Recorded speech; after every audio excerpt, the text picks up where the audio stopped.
Isang magandang araw mga kasari-sarites. Ito na naman si Ate Tintin, magchichismis na naman ako sa inyo. Gusto mo ba ang ganitong chismisa na pang tindahan? Problemang kinakaharap nating mga may sari-sari store? Abay, mag-subscribe ka na sa akin. Pindutin mo ang like button na yan kung super relate na relate ka. At pakishare naman mga kasari kung hindi kayo busy. Kaya umpisahan na natin ang real talk na chismisan. So sabi ng isang viewers natin, si Ma'am Umayra, paikliin na lang natin ang tanong niya. May tindahan siya, may utang siya.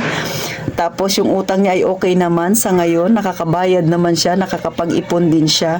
Ngayon, ang ipon niya, sabi niya, Ate Tin, ano ang mas magandang gawin ko sa ipon? Ibayad ko na lang ba lahat sa utang ko para wala na akong isiping utang?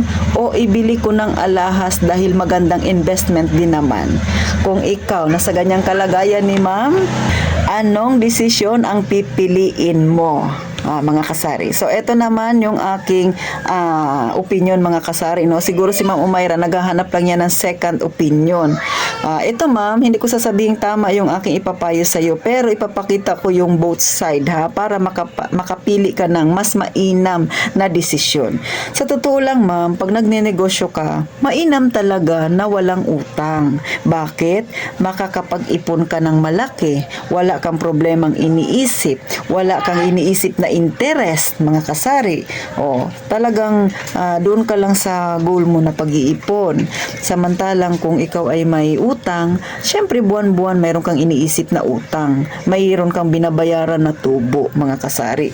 Then syempre, ang kagandahan din mga kasari, pag wala kang utang, pag nagkaroon ka ng emergency, which is hindi naman natin hinihingi, diba? Pag nagkaroon ng biglang may karamdaman sa inyong pamilya na isugod sa ospital, so yung problema mo, yun lang yung nagkaroon ng may karamdaman sa inyong pamilya.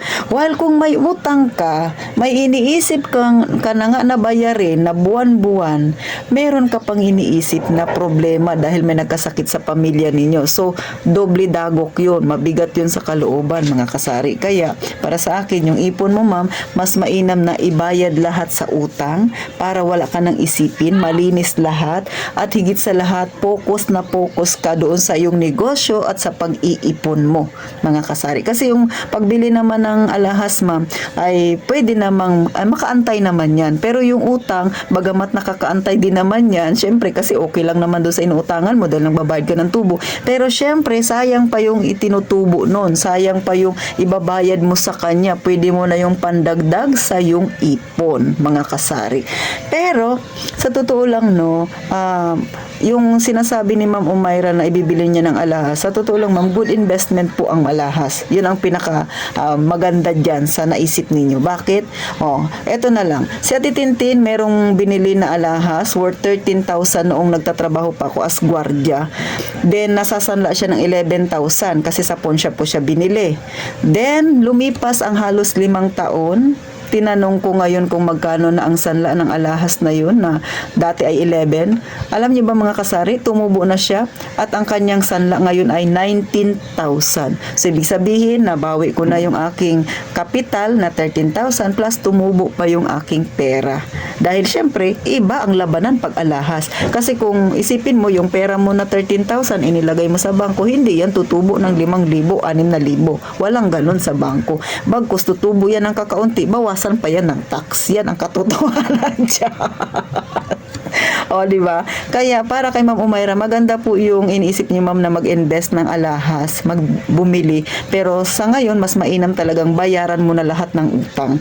Then bago mag-focus dun sa pag-iipon at pagbili ng alahas, mga kasari. Para kung meron mang dumating na problema na emergency na hindi kagandahan sa ating pamilya, mga may sakit na yan, mga disgrasya na yan at kung ano-ano pa na hindi naman natin hinihiling at ayaw nating asahan yan na dumating sa atin, hindi sasakit ang iyong isip sa mga problemang daranasin, mga kasari. Kumbaga, paisa-isa lang, kay mahina ang kalaban pag nagdoble-doble yung problema.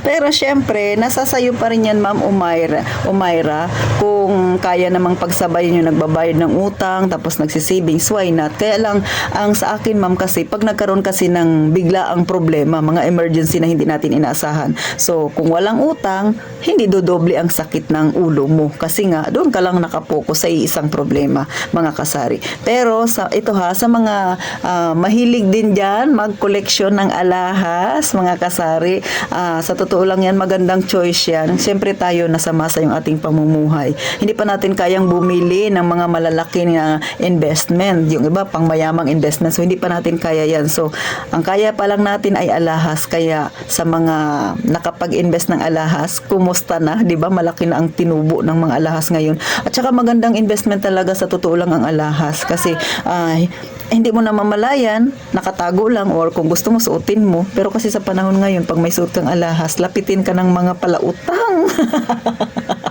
Kaya itago na lang. O, di ba? Hindi halata na meron kang malaking perang itinatago. Kasi yung alahas na yan, pera yan, ha? Hindi ka napapagod, pero tumutubo yan, mga kasari. O, di ba?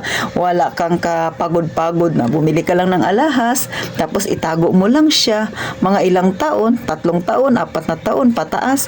Aba, minsan doble, minsan triple pa ang presyo niyan, o di ba? So, walang ka-effort, 'di ba, sa pagtatago ng alahas, mga kasari.